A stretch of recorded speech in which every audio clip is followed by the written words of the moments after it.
நீங்க எவ்வளவுக்கு எவ்வளவு அதிகமா நேசிக்கிறீங்களோ அந்த அளவுக்கு அதிகமாக ஆசீர்வாதமா இருக்க முடியும். எத்தனையோ வருஷம் உடம்புல பிரச்சனை, பொருளாதார பிரச்சனை, குடும்பத்துல பிரச்சனை, எல்லாம் ஜெபிக்கிறோம், ஆனாலும் விடுதலை இல்லை. எத்தனை பேருக்கு விடுதலை வேணும்? கைகளை உயர்த்துங்க. இந்த வருஷம் ஆசீர்வாதமா இருக்கணும்னு நாங்க எல்லாம் ஜெபிச்சுட்டு இருந்த பொழுது ஆண்டவர் சொன்னாரு, இந்த வருஷம் ஒரு எக்ஸ்டென்ஷன். எதுக்கு எக்ஸ்டென்ஷன்னா, அவருடைய வருகை தாமதமாகிறதுக்கு எக்ஸ்டென்ஷன். இன்னும் அநேக ஆத்மாக்கள் ரட்சிக்கப்படணும், தயாராகணும். அப்ப இந்த வருஷம் அநேக ஆத்மாக்கள், புதிய ஆத்மாக்கள் உள்ள வரணும். எப்படி புதிய ஆத்மாக்கள் இயேசுவை அறியாதவங்க வருவாங்க? சுவிசேஷம் நம்ம போய் அறிவிக்கணும். யார் போய் அறிவிக்கணும்? வாட்ஸ்அப்ல அறிவிச்சா வரமாட்டாங்க, நம்ம தான் சொல்லணும். புது வருஷத்துல இருந்து ஒரு மாசம் போயிடுச்சா? இயேசு கிறிஸ்து நமக்காக மரித்து பரலோகத்துக்கு போய் 2026 வருஷம் ஆயிடுச்சா? இந்த ஒரு மாசத்துல நான் ஒரு 3 பேருக்கு நற்செய்தி சொன்னவங்க கை தூக்குங்க. 3 பேருக்கு இயேசுவை பத்தி சொன்னேன். நம்ம சாப்பிடணும், நம்ம நல்லா இருக்கணும், இதெல்லாம் போய் எவன் சொல்றது? அப்படி இயேசு நினைச்சிருந்தாருன்னா அவர் ஏன் பூமிக்கு வரணும்? எங்க அப்பா கிட்டே நான் நிம்மதியா இருக்கலாம் அப்படின்னு அவர் நினைச்சிருக்கலாம். ஆனா இந்த பூமியில உங்களுக்காக, இயேசுவை அறியாத ஜனங்களுக்காக இறங்கி வந்தார். வந்து படாத பாடுபட்டார். சிலுவைக்கு போறது ரொம்ப சாதாரணமான விஷயமா? சகிக்க முடியாத, தாங்க முடியாத வேதனை இல்லையா? சரீரத்தை கிழிக்கப்பட்டுச்சு. அதெல்லாம் நம்புறீங்களா? நம்புறீங்களா? சொல்லுங்க. எனக்காக, இயேசுவை அறியாத ஜனங்களுக்காக சரீரம் கிழிக்கப்பட்டது. சிலுவையில இயேசு ரத்தத்தை சிந்தினார். நான் இருக்க வேண்டிய அந்த இடத்துல எனக்கு பதிலாக பரிகார பலியாக இருந்தார். அதனால நான் வீட்லயே சாப்பிட்டுட்டு தூங்கிட்டு இப்படியே கிறிஸ்தவனா வாழ்க்கையை ஓட்டிட்டு பரலோகம் போவேன். என்னங்க, ஒரு 3 பேர் உங்க வீட்டுக்கு கூட்டுறதுக்கு வேலை செய்யறவங்களுக்கு சுவிசேஷம் சொல்ல முடியாதா? துணி தைக்கிறவங்களுக்கு சுவிசேஷம் சொல்ல முடியாதா? காய்கறி விற்கிறவங்களுக்கு சுவிசேஷம் சொல்ல முடியாதா? சொல்ல முடியாதா? அவங்கள அடிச்சிருவாங்களா திருப்பி? நல்லா தெரிஞ்சுக்கோங்க. அதாவது உங்களுக்கு எனக்கும் முன்விரோதம் இல்லை, பகை இல்லை. ஆனா இந்த வருஷம் சுவிசேஷம் சொல்லாதவங்களுக்கு ஐயோ. ஏன்னா இந்த எக்ஸ்டென்ஷனே சுவிசேஷம் சொல்வதற்காக ஆண்டவர் கொடுத்திருக்கிறார். குறைந்தபட்சம் ஒவ்வொரு மாசத்துக்கு ஒரு ஆத்மா ரட்சிப்புக்குள்ள நீங்க வழி நடத்துறதுக்கு முயற்சி எடுங்க. முதலாவது தேவனுடைய ராஜ்யத்தை. அப்ப ராஜ்யம் என்னங்க? சுவிசேஷம் சொல்றதுதான் ராஜ்யம். இயேசு கிறிஸ்து எப்படி ஜெபித்தார்னா, பிதாவுடைய சித்தம் இங்க செய்யப்படுவதாக. பிதாவுடைய சித்தம் என்னங்க? என் விசுவாசிகள்லாம் நல்லா கரிசோறு சாப்பிட்டு வீட்லயே உட்காந்து தூங்கிட்டு ஆண்டவரே கொண்டான்னு குண்டா நிறைய வாங்கிட்டு இருக்கணுங்கிறதா இது அவருடைய சித்தம். உங்களுக்கு கிடைக்கப்பட்ட விடுதலை, ஆசீர்வாதம் மற்றவங்களுக்கு கிடைக்கணும். இந்த எண்ணம் டெய்லி உங்களுக்கு இல்லைன்னா, முதலாவது தேவனுடைய ராஜ்யத்தை, நீதியை தேடுறவங்க நீங்க இல்ல, அப்பொழுது கூட கூட கொடுக்கப்பட மாட்டார். ஊழியத்துல என்னுடைய பழக்கம் யூசுவலா காணிக்க வாங்க மாட்டேன். யார்கிட்டையும் காணிக்க கொடுத்தாதான் வருவேன் அப்படின்னு சொல்ல மாட்டேன். ஆவியானவர் ஒருவேளை வாங்கிக்க சொன்னா ஆசீர்வாதமா வாங்கிக்குவேன். ஆனா வாங்குறத விட கொடுக்கணும். கொடுத்தா ஆண்டவர் கொடுப்பார். எவ்வளவுக்கு எவ்வளவு ஆண்டவர் அதிகமா நேசிக்கிறீங்களோ, எவ்வளவுக்கு எவ்வளவு ஆண்டவருடைய ராஜ்யத்துக்காக 4 பேருக்கு நற்செய்தி சொல்றீங்களோ, ஆண்டவர் வாசல்களை திறப்பார். உங்களுக்கு வியாதி சுகமாகல, பொருளாதாரத்துல விடுதலை இல்ல, போராடிட்டே இருக்கிறீங்கன்னா நீங்க தகப்பனுடைய காரியத்தை செய்யல, அவ்வளவுதான். வேற காரணமே கிடையாது.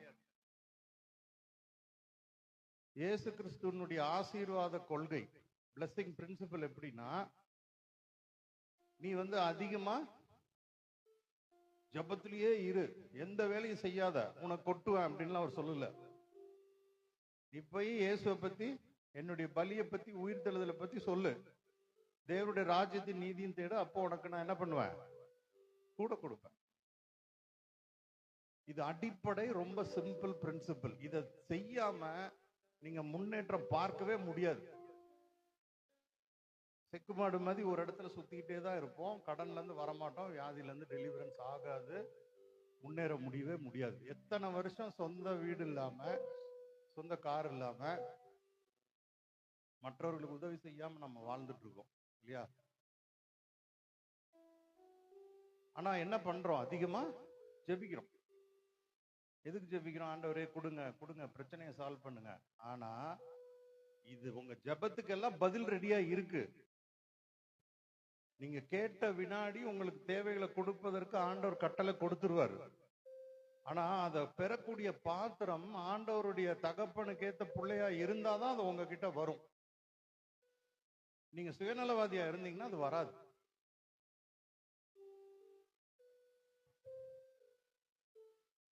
சுயநலவாதின்னா நான் நல்லா இருக்கணும், குடும்பம் நல்லா இருக்கணும், தப்பு இல்லை. ஆனா ஆண்டவருடைய ராஜ்யத்துல நீங்க சுயநலவாதியா இருக்கவே முடியாது. இருந்தீங்கன்னா முன்னேற்றத்தை பார்க்க முடியாது. ரொம்ப கஷ்டமான காரியமா? நீங்க புரியலையா? செய்ய முடியுமா? சுவிசேஷம் சொல்ல முடியுமா? என்ன பண்ணா சுவிசேஷம் சொல்வீங்க? ஆண்டவர் ஒரு ஃபார்முலா வச்சிருந்தாருன்னா எல்லாரும் சுவிசேஷம் சொல்லுவாங்க. ஒரு ஆத்மாவுக்கு சுவிசேஷம் சொன்னா பேங்க்ல 10,000 ரூபாய் டொபக்குன்னு விழுந்துருன்னு வச்சுக்கோங்க. இதே வேலையா தருவாங்க மக்கள். எந்த வேலையும் செய்ய மாட்டாங்க. ஒரு ஆத்மாவுக்கு சுவிசேஷம்னா 10,000 ரூபாய் அக்கௌண்ட்டுக்கு வந்துருச்சுப்பா. ஆனா கண்ணுக்கு தெரியாத 10,000 ரூபாயோட அதிகமான ஆசீர்வாதம் உங்களுக்கு இருக்கு. அது புரிய மாட்டேங்குது. சரி, நம்ம சீக்கிரமா வசனத்துக்கு போவோம். மத்தேயு 4:4. மனுஷன் அப்பத்தினாலே மாத்திரமல்ல, மனுஷன் சோத்தினால் மாத்திரமல்ல, மாத்திரையினால் மாத்திரமல்ல, தேவனுடைய வாயிலிருந்து புறப்படுகிற ஒவ்வொரு வார்த்தையினால் பிழைப்பான். இது தேவனுடைய வாயிலிருந்து புறப்படுகிற வார்த்தைனா, ஒவ்வொரு தடவையும் ஆண்டவர் உங்களுக்கு வாயை திறந்து பேச மாட்டாரு. தேவனுடைய வார்த்தைக்கு பிரதிநிதியா இருக்கிற நீங்க பேசுற வார்த்தைகளை பிளப்ப. யோவான் 19வது அதிகாரம் 30வது வசனம். இயேசு காடியை வாங்கின பின்பு முடிந்தது என்று சொல்லி தலையை சாய்த்து ஆவியை ஒப்பு கொடுத்தார். இயேசு கிறிஸ்து சிலுவையில அந்த கசப்பான அந்த காடி அத வாயில பட்டும் பொழுது என்ன சொல்றாரு? எல்லாம் முடிந்தது, ஐ ஹவ் finished. அப்போ கிறிஸ்து இயேசு முடிந்ததுன்னு சொல்றது என்னன்னா, பழைய ஏற்பாட்டை நிறைவேற்றிட்டாரு, நம்ம புதிய ஆத்மாக்கள் ரட்சிப்புக்கு வாசலை திறந்துட்டாரு, எல்லா வேலையும் முடிக்கப்பட்டது தான் முடிந்தது. அது மட்டும் இல்லைங்க, சிலுவையில என்னென்ன சுமந்தார்? யாராவது சீக்கிரம் சொல்லுங்க பார்ப்போம். நம்முடைய விடுதலைக்காக சிலுவையில் அவர் என்னெல்லாம் சுமந்தார்? பாவங்கள், சாபங்கள், தரித்திரம், வியாதி. திருப்பி சொல்லுவோமா? பாவங்கள், சாபங்கள், அப்புறம் என்ன? தரித்திரம், வியாதி. இதெல்லாமே என்ன பண்ணிட்டாரு? சிலுவையில சுமந்து உங்களுக்கு கொடுத்திருக்கிறாரா? எல்லாவற்றையும் ஜெயித்தார். சொல்லுங்க. இயேசு சாபங்கள், பாவங்கள், தரித்திரம், வியாதி, இது எல்லாவற்றையும் எனக்காக சுமந்து அதை தோற்கடித்தார், முடித்தார். அப்புறம் ஏன் வியாதியா இருக்கும்? அப்புறம் ஏன் தரித்திரம் பிடிச்சி சுத்துறோம்? ஏன் கடன் வாங்குறோம்? இயேசு சரியா செய்யலீங்க. அப்படியா? அவர் சரியா தான் செய்தாரு, அதை நம்ம எடுத்துக்கொள்ள தெரியல. ரட்சிப்பை மட்டும் எடுத்துட்டோம். என் பாவங்கள் மன்னிக்கப்பட்டுருச்சுங்க, அதனால இயேசுக்குள்ள வந்துட்டோம். அதுக்கு எவ்வளவு பவர் உண்டோ அவ்வளோ பவர் என்னங்க? சாபம், வியாதி, தரித்திரத்தையும் ஜெயித்தார். நீங்கள் ஐஸ்வர்யவானா இருக்கும்படி அவர் தரித்திரரானார். அப்ப இயேசு கிறிஸ்து நினைச்சிருந்தா பெரிய மாளிகையில பிறந்திருக்கலாம், ராஜாவுடைய பகனா பிறந்திருக்கலாம், அரசாட்சியோட இருந்திருக்கலாம். ஆனா அவர் தன்னை தரித்திரனா இந்த உலகத்துக்கு ஒன்றும் இல்லாதவரா கொண்டு வந்தார். எதுக்காக? எதுக்காக சொல்லுங்க? எனக்காக, நான் ஆசீர்வாதமாக ஐஸ்வர்யவானாக இருக்கும்படி. இப்ப நம்ம அப்படி இருக்கோமா? வருஷம் 20,000 ரூபாய்க்கு துணி எடுத்தவங்க யாரு? வருஷம் 20,000 ரூபாய்க்கு நான் எடுக்கிறேங்க. பழைய துணி எல்லாம் நான் கொடுத்துட்றேங்க. வருஷம் எடுத்துக்க முடியுமா? 15 வருஷமா பழைய துணியவே போட்டுட்டு இருக்கிறேங்க. தரித்திரம்.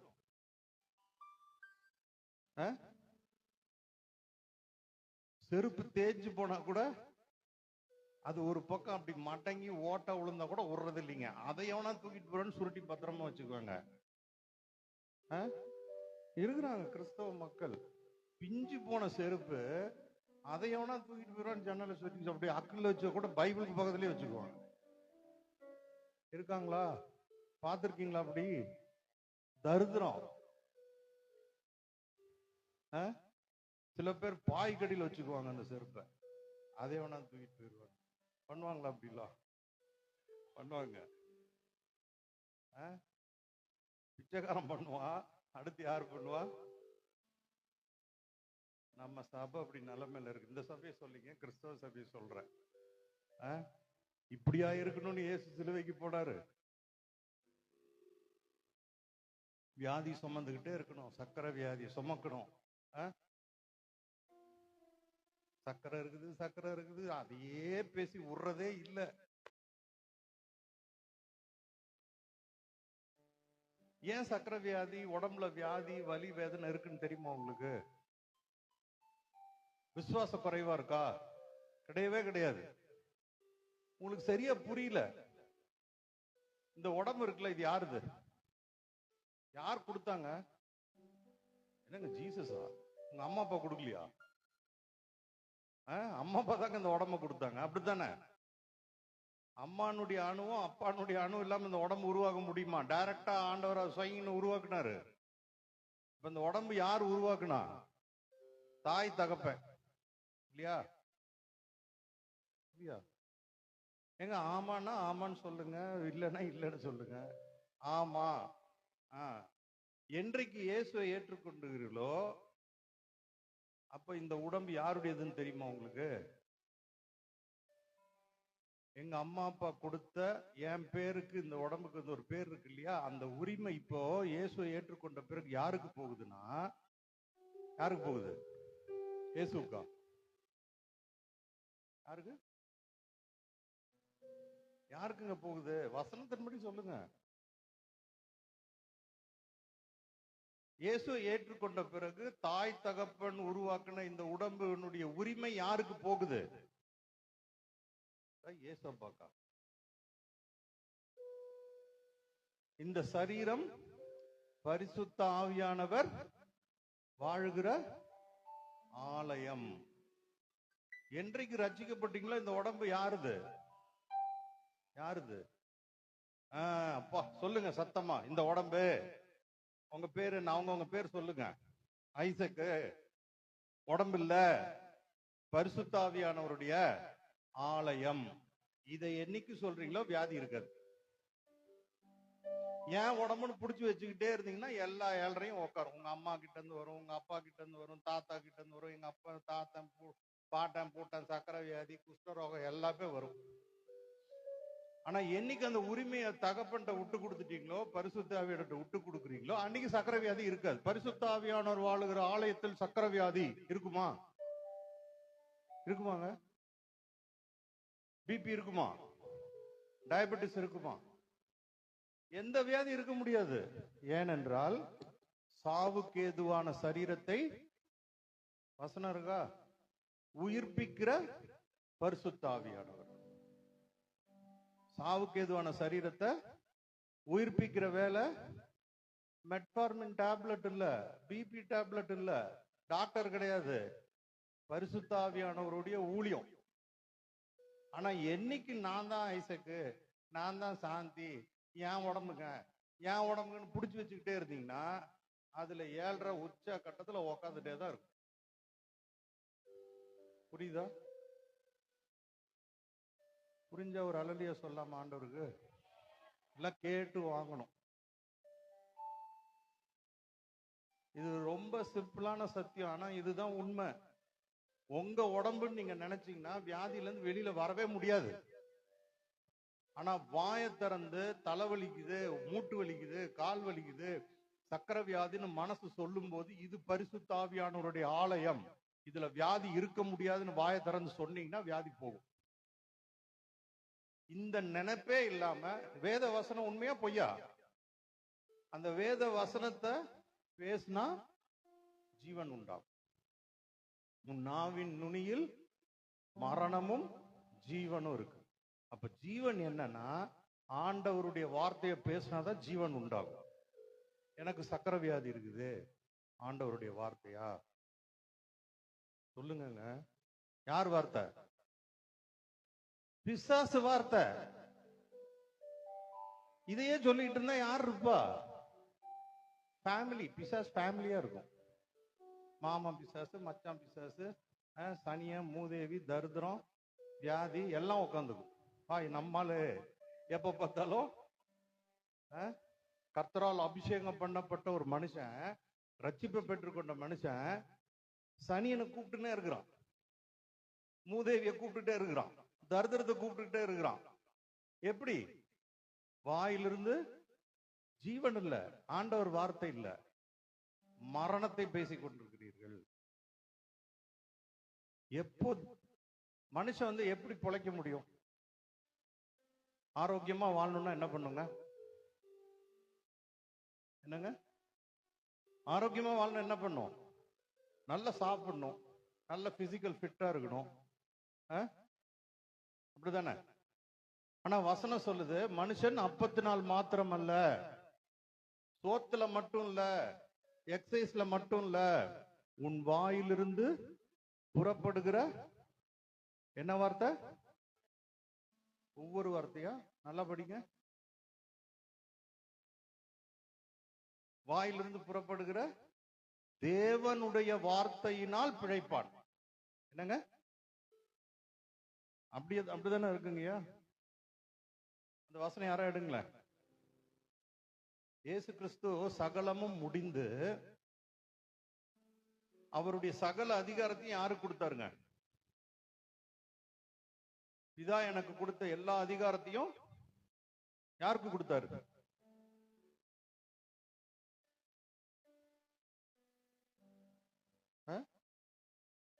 இயேசு சொல்றாரு, எனக்கு உண்டான எல்லா அதிகாரத்தையும் நான் உங்களுக்கு கொடுக்கிறேன். சொல்லுங்க, இயேசு அவருக்கு பிதா கொடுத்த சகல அதிகாரத்தையும் எனக்கு கொடுத்திருக்கிறாரு. பக்கத்துல சொல்லுங்க, ஏங்க உங்களுக்கு கொடுத்திருக்கிறாருங்க. பேர் சொல்லி சொல்லுங்க.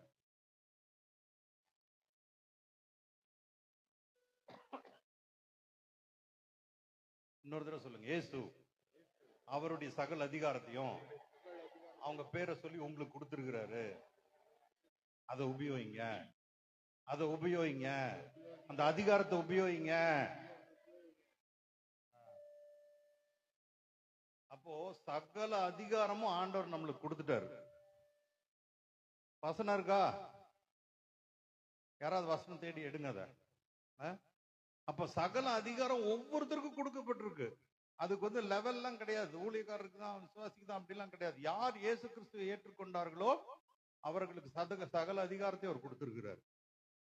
இப்ப இந்த சகல அதிகாரம் இருக்கு, ஏன் கொடுக்கிறாருன்னா இயேசுக்கு பதிலா பூமிக்கு நீங்க தான் பிரதிநிதிப்போம். இயேசு இல்லாததுனால இயேசு கிறிஸ்துக்கு பதிலா உங்களை தேர்ந்தெடுத்திருக்காரு. நீங்க கிறிஸ்தவனா மாறினதுக்கு முக்கிய காரணம் பாவத்திலிருந்து விடுபட்டு நீங்க ஜாலியா வீட்டுல சாப்பிட்டுட்டு கொரட்டை விட்டு தூங்குவதற்கு அல்ல. இயேசு கிறிஸ்துக்கு பதிலாக பிதாவுடைய ராஜ்யத்துக்கு நீங்க உதவி செய்ய வேண்டும். எப்படி ஜெபிக்க சொல்றாரு இயேசு கிறிஸ்து? உம்முடைய சித்தம் பிதாவே, உம்முடைய சித்தம் செய்யப்படுவது பரலோகத்தில் இருப்பது போல பூமியில செய்யப்படுவதாக, உம்முடைய ராஜ்யம் வருவதாக. அப்ப நீங்க அதுக்கு பதிலா நீங்க தான் அதை சொல்லணும். அவ்வளவு அதிகாரத்தை கொடுத்திருக்கிறாரு. இயேசு கிறிஸ்துவால வியாதியை சுகமாக்க முடியுமா? முடியுமா? முடியாது. எல்லாம் சத்தமா சொல்லுங்களேன். முடியும். குஷ்டரோகத்தை போக்க முடியுமா? பிபியை போக்க முடியுமா? சக்கரை வியாதியை போக்க முடியுமா? இயேசு கிறிஸ்துல டாக்டர்கிட்ட போவாரா? இப்ப நீங்க இயேசு கிறிஸ்துடைய அதிகாரத்தை வச்சிருந்தா டாக்டர்கிட்ட போலாமா? போகாம இருந்தா வியாதி ஜாஸ்தியாயிருங்க. உடம்பு அப்படிதான் பண்ணும். ஆனா உங்கள் வாயிலிருந்து புறப்படுகிற தேவனுடைய வார்த்தை என்ன? இது என்னுடைய உடம்பல்ல. சொல்லுங்க, இது என்னுடைய உடம்பல்ல. என்றைக்கு இயேசுவை ஏத்துக்கிட்டனோ, இது பரிசுத்த ஆவியானவர் வாழுகிற ஆலயம். இதுல வியாதி இருக்க முடியாது, தரித்திரம் இருக்க முடியாது, சாபம் இருக்க முடியாது. டெய்லி இதை சொன்னோம்னு வச்சுக்கோங்க, வியாதி தானா வெளியில போகும். ஒரு டேங்க் நிறைய சாக்கடை இருக்குது, புரியுதுங்களா? பல வருஷமா இருக்குது. 10 வருஷம், 20, 30, 40, 50, 70 வருஷமாவே சாக்கடை தான் உள்ள இருக்குது. அதுல டன் டன்னா லாரி நிறைய நல்ல தண்ணி ஊத்துறோம்னு வச்சுக்கோங்க. ஊத்திக்கிட்டே இருந்தா என்ன ஆகும்? என்ன ஆகும்? சாக்கடை மேல வரும். ஓட்டை இல்ல அடியில. நல்ல தண்ணி ஊத்திக்கிட்டே இருந்தா என்ன ஆகும்? சாக்கடை கீழே போகுமா? மேல வரும். மேல வந்து என்ன ஆயிடும்? வெளியில போயிடும். மீதம் இருக்கிறது என்ன இருக்கும்? நல்ல தண்ணி தான் இருக்கும். அந்த மாதிரி ஆண்டவருடைய வார்த்தையை பேச பேச சாக்கடை வெளியில தான் வரும். முதல்ல வெளியில கிளம்பும். அதை பார்த்து பயப்படக்கூடாது. சாக்கடை வெளியில போகணும்னா மேல வந்துதான் போகும். அப்போ ஆண்டவராகிய இயேசுவின் நல்ல வார்த்தையை நம்ம பேச பேச சாக்கடையான வியாதி தரித்திரம் பிடிச்சதெல்லாம் வெளியில வந்து என்ன ஆயிடும்? வெளியில போயிடும். அது வெளியில வரும்போது ஐயோ சாக்கடை மேல வருதுன்னு பயந்துகிட்டு என்ன பண்றது? ஓடு டாக்டர்கிட்ட. யாருக்காவது உரைக்குதா? உரைக்குதா? ஹலோ, உள்ள உரைக்குதா? உரைச்சா நல்லது. அப்படித்தான் நாங்கெல்லாம் வியாதியை ஜெயிச்சிருக்கிறோம். எனக்கு பல வியாதி ஜெயிச்ச சாட்சி உண்டு. டாக்டர்கிட்ட போய் இல்ல, டாக்டர் 4 பேர் எங்கிட்ட விடிகளை 4 மணிக்கு ஜபத்துக்கு வராங்க. அதிகாரம் என்னங்கிறத நீங்க தெரிஞ்சுக்கோங்க. இயேசு கிறிஸ்து சாதாரண அதிகாரத்தை உங்களுக்கு கொடுக்கல. ஜெபித்ததெல்லாம் போறோம். ஜெபம் பண்ணுங்க. ஆண்டவரே எனக்கு உண்டானதை கொடுங்க, எனக்கு இதெல்லாம் ஜெபம் தேவை. ஆனா அவ்வளவு பவரும் அதிகாரத்தை உங்களுக்கு கொடுத்திருக்காரு. அதை பார்த்து பூமியை நோக்கி பேசுங்க. ஒன்றும் இல்லாததை உருவாக்குகிற வார்த்தையின் வல்லமை. ஒவ்வொரு மாசமும் கிட்டத்தட்ட 3 லட்சம் பக்கம் ஒருத்தர் டியூ கட்டிக்கிட்டே இருக்கணும். போன மே மாசம் வரலும் பயங்கர போராட்டம். 3 லட்சம் கட்டியே ஆகணும். 5ஆம் தேதி, 10ஆம் தேதி, 15ஆம் தேதி, 17ஆம் தேதி, 20 எப்படி கட்டியே ஆகணும். அந்த அளவு வருமானம் இல்ல. பிசினஸ்மேன் புரட்டி புரட்டி புரட்டி 2 வருஷம் கட்டிக்கிட்டே வராரு. எவ்வளவு நாள் சமாளிக்க முடியும்? போன மே ஜூன் மாசம் திணறிட்டாரு. வழியே இல்ல. அப்படியே மனுஷன் குடும்பத்தோட கதறி அழுது இதால முடியல, மாசம் எங்களால அதை புரட்ட முடியல. ஒரே ஒரு நாள் கூட அந்நிய பாஷையில பேசிட்டு அதிகாரத்தோட செயல்பட தோணுங்க. வேற எந்த தாட்டும் வரக்கூடாது. இயேசுவின் நாமத்துல அடுத்த 6 மாசத்துக்கு உண்டான 18 லட்சத்தை நான் ரிலீஸ் பண்றேன். வாயை திறந்து சொல்லிக்கிட்டே இருக்கு. இயேசுவின் நாமத்துல 18 லட்சம் நான் ரிலீஸ் பண்றேன். வேற எதுவுமே சந்தேகம் எதுக்குமே இடம் கொடுக்காதீங்க மனசுல. ஆண்டவரே செய்ததுக்காக ஸ்தோத்திரம். இன்று வரையிலும் கரெக்டா அந்தந்த டேட்டுக்கு 3 லட்சம் அவர் கைக்கு வந்துகிட்டே தான் இருக்கு. 6 மாசம் கட்டி இப்ப 7ஆவது மாசத்துக்கு வந்துட்டார். எவ்வளவு இளைப்பாருது பாஸ்டர், இது தெரியலையே. எவ்வளவோ கொண்டு போய் யார் யாருக்கோ கொடுத்தனே. ஆனா நான் என்றைக்கு எனக்கு அதிகாரம் இருக்கு, இயேசுவின் வார்த்தை நான் சொன்னா உருவாகும் நம்பி நான் சொல்ல ஆரம்பிச்சனோ, யார்கிட்டயும் கேட்கறது இல்லை. அந்த மனுஷன் உங்களுக்கு எல்லாருக்குமே தெரியும். நம்ம என்னங்க சொல்லிட்டு இருக்கிறோம்? ஆண்டவருடைய வார்த்தை வேலை செய்யறதே இல்லைங்க. எல்லாம் கரடியா கத்தி பார்த்துட்டோம். உரிமையை விட்டு கொடுங்க. உங்க உடம்புன்னு நினைக்காதீங்க. வசனம் தான் உண்மை. இது பரிசுத்த ஆவியானவர் வாழுகிற ஆலயம்னு நினைச்சீங்கன்னா இதுல வியாதி, தரித்திரம், கஷ்டம் இருக்காது. இல்ல ஏன் உடம்புன்னு நினைச்சீங்கன்னா குடிச்சுக்கிட்டே இருக்கும் வியாதி. சரி, அடுத்த வருஷத்துக்கு போவோம். அதிகாரத்தை பாருங்க என்னன்னு அவர் செய்ய கொடுக்கிறார். யோவான் 17வது அதிகாரம் 4வது வசனம். இயேசு கிறிஸ்து சொல்றாரு, பிதா எனக்கு கொடுத்த எல்லா வேலையும் செய்து முடித்துட்டாரு. எபிரேயர் 10, 12, 13, 14. 10வது அதிகாரம் எபிரேயர். இவரோ பாவங்களுக்காக ஒரே பலியை செலுத்தி தேவனுடைய வலது பார்சத்தில் உட்கார்ந்து இனி தம்முடைய சத்துருக்களை தமது பாதபடியாக்கி சாத்தான், வியாதி, தரித்திரம், கஷ்டம், இது எல்லாம் சாத்தானுடையது. அதை பாதபடியாக்கி காத்து கொண்டிருக்கிறார். ஏனெனில் பரிசுத்தமாக்கப்படுகிறவர்களை ஒரே பலியினாலே இவர் என்றென்றைக்கும் பூரணப்படுத்தி இருக்கிறார். யாரை பூர்ணப்படுத்தி இருக்காருங்க? யாரை பூர்ணப்படுத்தி இருக்காரு சொல்லுங்க. என்ன பூர்ணப்படுத்தி இருக்காரு? கிறிஸ்து இயேசு பலியானதுனால, சொல்லுங்க, வாயத்தன் சொல்லுங்க. இயேசு கிறிஸ்து பலியானதுனாலே நான் பூர்ணமாக்கப்பட்டிருக்கிறேன். படிக்க அந்த வசனத்தை எல்லாம் சேர்ந்து படிக்கணும். ஏனெனில் பரிசுத்தமாக்கப்படுகிறவர்களை ஒரே பலியினாலே இவர் என்றென்றைக்கும் பூர்ணப்படுத்தி இருக்கிறார். பூர்ணப்படுத்தி இருக்கிறார்னா அதுல வியாதி, தரித்திரம், சாபம், கஷ்டம் இருக்கக்கூடாது. இது வசனம் உண்மை. இது பொய் சொல்லாது. நீங்க எடுத்துக்கொள்ள தெரியல. என்றைக்கு பரிசுத்த ஆவியானவர் வாழுகிற ஆலயம்னு அறிக்கைட்டுக்கிட்டே இருந்தீங்கன்னா சாக்கடை மேல வரும். ஆவிக்கு விரோதமாய் மாம்சம் வேலை செய்யும். நீ அறிக்கிறியா? அப்போ எங்க அப்பாவோட அணு, அம்மாவோட அணு, என்னுடைய அணுக்கள் என்ன பண்ணும்? நீ எப்படி ஆவியில நீ தப்பிச்சிருவியா? உன்னை விடமாட்டேன். சர்க்கரை ஜாஸ்தி பண்ணி காமிப்பேன், பிபியை ஜாஸ்தி பண்ணி காமிப்பேன், பயப்பட வைப்பேன். நீ திருப்பி இந்த அறிக்கையை விட்டுட்டு டாக்டர்கிட்ட ஓடு, சீக்கிரம் மண்டையை போடு. உன்னால ராஜ்யத்தினுடைய காரியம் கட்டப்படக்கூடாது. இதுதான் சாத்தானுடைய வேலை. ஆனா நீங்க நான் பரிசுத்த ஆவியானவர் வாழுகிற ஆலயம்னு அறிக்கை இட்டீங்கன்னா என்ன ஆகும்? வியாதி, புண்ணு ஆறுனா என்ன ஆகுங்க? அரிச்சிட்டு அப்புறம் தான் சரியாகும், தெரியுமா? அப்போ அந்த மாதிரி அழுக்கு மேல வரும், எல்லாம் சிம்டம்ஸ் காமிக்கும். ஆனா அதுக்கெல்லாம் அசரக்கூடாது. என்ன சொல்லணும்? பரிசுத்த ஆவியானவர் வாழுகிற ஆலயம். சாவுக்கு ஏதுவான சரீரத்தை உயிர்ப்பிக்கிறவர் பரிசுத்த ஆவியானவர். அவர் இந்த உடம்பு என்ன பண்ணுவாரு? சரி பண்ணிட்டு இருக்காரு. அப்படி அறிக்கைட்டீங்கன்னா எழுதி வச்சுக்கோங்க, 1 மாசத்துல உங்க சர்க்கரையோ பிபியோ நார்மலுக்கு வரும். இதை எவ்வளவு தூரம் நீங்க பயிற்சிக்கு பண்றீங்களோ அவ்வளவு தூரம் எது வேலை செய்யும்? உங்க விசுவாசம் இல்ல, வார்த்தை வேலை செய்யும். வார்த்தை வெறுமையாய் திரும்பாது. அது சரீரத்தை குணப்படுத்திட்டு தான் வரும். எனக்கு விசுவாசம் பத்தல அப்படிலாம் நினைக்காதீங்க. வார்த்தை மேல விசுவாசத்தை வைங்க. இயேசு கிறிஸ்துடைய வார்த்தைய பிசாசு ஓட்டுறதுக்கு இயேசு சரியா தெரியாதவன் போய் சொல்றான், பேய் போச்சா? போச்சா இல்லையா? போச்சு. ஏன்னா அந்த வார்த்தை சொன்னா போகும். ஏங்க, இயேசு தெரியாதவன் சொன்னால இயேசு நாமத்துல போனா பேய் போகும்போது, இயேசு தெரிஞ்சு உள்ள வச்சுக்கிட்டு இருக்கிற நீங்க சரியான அறிக்கைட்டா என்ன ஆகும்?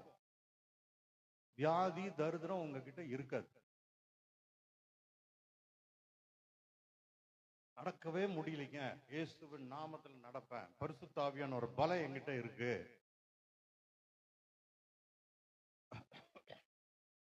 80 வயசுல மோசே என்ன வேணா எகிப்து மக்களை வழி நடத்தி கொண்டு வந்தான். 40 வருஷம் கிட்டத்தட்ட வெளியில் நடந்து வந்தான். நம்ம நடப்போமா? பஸ் ஸ்டாண்ட்ல இருந்து இங்க வரதுக்குள்ள கால் பெண்டாகிட்டே போகுது. எவனாவது கூப்பிட்டு நிறுத்துவானா? கூட்டு போவானா? எவனாவது நிறுத்தாம போனா நான் நாசமா போறவன நிறுத்தவும் கொஞ்சம் கூட உதவி செய்ய மாட்டேங்கிறான். இவனுங்கெல்லாம் மனுஷனுங்களா? நல்லா இருந்தப்போ எல்லாம் வந்தாங்க, வயசாகி போச்சு, நாதேரி பசங்க இப்படிலாம் சொல்லியிருக்காங்க. என் காது படவே கேட்டிருக்கிறேன். உங்களுக்கு யாரும் உதவி தேவையில்லை. உதவி செய்கிறவர் தேற்றரவாளன் பரிசுத்தாவியானவர் உங்களுக்குள்ள இருக்கிறாரு. உங்க உடம்புங்கிறது முதல்ல விட்டு கொடுங்க. சொல்லுங்க எல்லாம் பக்கத்துல பார்த்து, என் உடம்புன்னு இனிமே சொல்லாதீங்க. அவங்க பேரை சொல்லுங்க, உங்க உடம்புன்னு சொல்லாதீங்க. இது பரிசுத்தாவியானவர் வாழுகிற ஆலயம், இதுல வியாதி இருக்காது. வியாதியை இயேசு நாமத்துல வெளியில போ. தரித்திரம் இருக்காது, இயேசு நாமத்துல வெளியில போ. இயேசு நாமத்துல சாபங்கள் வெளியில போ. நல்லா பார்த்து சொல்லுங்க. இப்ப அவங்கள பார்த்து சொல்லுங்க, பேர் சொல்லி. சாவுக்கு ஏதுவான உங்க சரீரத்தை உயிர்ப்பிக்கிற வல்லமை பரிசுத்த ஆவியானவருக்கு இருக்கு. அது உங்ககிட்ட இருக்கு. இத மட்டும் டெய்லி பேசுங்க, மறந்துடாதீங்க. பேசுங்க, மறந்துடாதீங்க. டெய்லி இத சொல்லுங்க. உங்கள் வாயிலிருந்து புறப்படுகிற தேவனுடைய வார்த்தையினால் பிழைப்பீர்கள். புரியுதுங்களா? இதெல்லாம் அனுபவத்திலிருந்து சொல்லித்தர, வசனத்தை அனுபவமாக்கி அதுல இருந்து தான் சொல்றேன். வேலை செய்யுது. புரியுதுங்களா? அதுக்கு சாட்சியா ஒரு நாள் யாராவது கான்ஃபரன்ஸ் கால் ஐயா வந்தா கூட நான் அந்த டாக்டர்ஸ் இன்ட்ரடியூஸ் பண்றேன். அது டாக்டருக்கும் வேலை செய்யுது. சாதாரண டாக்டர்ல ஒரு சர்ஜரிக்கு 6 லட்சம் 10 லட்சம் வாங்குற ஆளுக்கு வேலை செய்யுது. அப்போ ரட்சிக்கப்பட்டு 1 வருஷம் கூட இல்ல, அவங்க ரகசிய கிறிஸ்தவங்களா இருக்காங்க. எத்தனை வருஷம் நீங்க இருக்கீங்க, உங்களுக்கு வேலை செய்யாதா? வேலை செய்யும். புரியுதுங்களா? அதனால இயேசு கிறிஸ்து செய்து முடித்த வேலையை திருப்பி செய்ய ட்ரை பண்ணாதீங்க. அவர் செஞ்சு முடிச்சுட்டாரு. பரிசுத்த ஆவியானவர் உங்ககிட்ட கொடுத்துட்டாரு. பாதாளத்துக்கு இறங்கின இயேசுவ உயிரோட மேல திருப்பி கொண்டு வந்தது பரிசுத்த ஆவியானவர். பாவத்தை சுமந்ததுனால இயேசு கிறிஸ்து பாவி இல்ல, பாவத்தை சுமந்ததுனால பாதாளத்துக்கு இறங்கினாரு. ஆனா பாதாளத்துல இருந்து யாரும் மேல வர முடியாது. பரிசுத்த ஆவியானவர் இயேசு கிறிஸ்துவை பாவம் இல்லாததுனால உயிரோடு கொண்டு வந்தாரு. அப்போ பாதாளத்திலிருந்து வியாதி, மரணம், தரித்திரம், கஷ்டம், இதுல இருந்து எல்லாம் வெளியில கொண்டு வந்தவர் யாரு? பரிசுத்த ஆவியானவர். அந்த பரிசுத்த ஆவியானவர் தான் உங்களுக்கு கொடுத்திருக்கிறார். வாக்குதத்தை பற்றி நான் போறேன், உங்களுக்கு பரிசுத்த ஆவியானவரை கொடுக்குறேன். அப்ப பரிசுத்த ஆவியானவர் வச்சுக்கிட்டு கேட்டுக்கிட்டே இருந்தீங்கன்னா வேலைக்காகாது. கிறிஸ்தவ மதம், மார்க்கம், முக்கியமா பெந்தகோஸ்துக்காரனுக்கு மண்டை செலவு செய்யப்பட்டது எப்படின்னா, பரலோகத்தை பார்த்து பிச்சை எடு. எப்ப பார்த்தாலும் குடு குடு குடுன்னு கேட்டுக்கிட்டே இருக்கு. அப்படி கிடையாது. எல்லாவற்றையும் செய்து முடிச்சு உனக்கு கொடுத்துட்டாரு, நீ பேசு. ஆண்டவர் இதைத்தான் சொன்னாரு, உன் வாயிலிருந்து ஜீவன் உள்ள வார்த்தையை பேசு, அது உருவாக்கும். இவ்வளவுதான் ஆண்டவர் சொன்னாரு. இவனுங்க மாத்திட்டானுங்க. நீ வானத்தை பார்த்து கேளு, இவர் சொல்றாரு பூமியை பார்த்து பேசுங்கிறாரு. பெரிய மலை இருக்குது, மலை போல பிரச்சனை இருக்குது, மலை போல சக்கரை வியாதி இருக்குது, மலை போல உடம்பு வலி இருக்குது, மலை போல கடன் இருக்கு, மலை போல தரித்திரம் இருக்கு. வசனம் என்ன சொல்லுது? மலையை பார்த்து இல்ல, உபவாசம் போட்டு குயோ முயோன்னு கத்தி ஜபம் பண்ணிக்கிட்டே இரு. எங்க ஆண்டவர் அப்படியே சொல்லி இருந்தாரு. சொல்லுங்க, அப்படியே சொல்லி இருந்தாரு.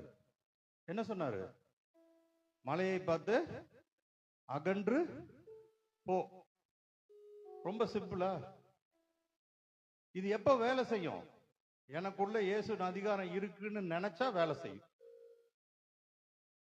இது தெரியலன்னா என்ன பண்ணுவோம்? மலையே மலையே ரீஷலா பரகடா, மலையே மலையே வர பரிகரா பரகடா, கொஞ்சம் அந்த பக்கம் நவுந்துக்கோ, ரீபலா பரிக நபரா, மலையே மலையே கரைஞ்சு போ, கரபுரா கரபுரா.